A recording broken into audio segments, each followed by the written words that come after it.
আপনাদেরকে ধন্যবাদ।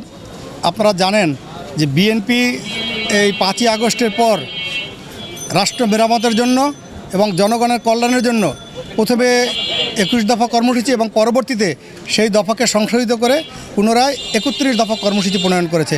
এই 31 দফা বিএনপি জনগণের জন্য উন্মুক্ত করে দিয়েছে।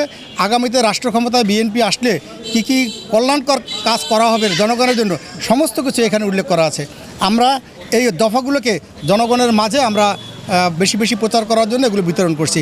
আর একই সাথে আমরা জনগণকে আহ্বান জানাচ্ছি, দেশনেত্রী বেগম খালেদা জিয়া এবং আগামী রাষ্ট্রনায়ক জনাব তারেক রহমানের পক্ষ থেকে তাদেরকে সালাম দিচ্ছি, তারা যেন আগামীতে ধানের শীষের পক্ষে ভোটদান প্রদান করেন।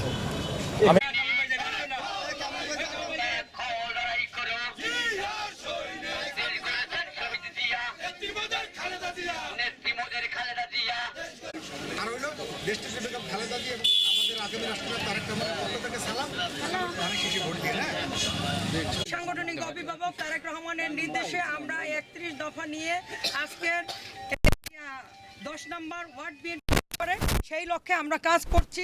আমাদের এই 31 দফার মধ্যে রয়েছে আগামী দিনের রাষ্ট্র গঠনের সমস্ত প্রক্রিয়া এবং এই দফার মধ্যে রয়েছে মানুষের ভাত ও ভোটের সব কিছু এবং আগামী দিনে কৃষকের যে সহযোগিতাধীন মহিলাদের ক্ষমতায়ন এবং মহিলাদের ফ্যামিলি কার্ড সব রয়েছে এই 31 দফার মধ্যে এবং এই 31 দফা আগামী দিনে আমাদের সফল হলে আমাদের ধানের শীষকে বিজয় করবে ইনশাআল্লাহ।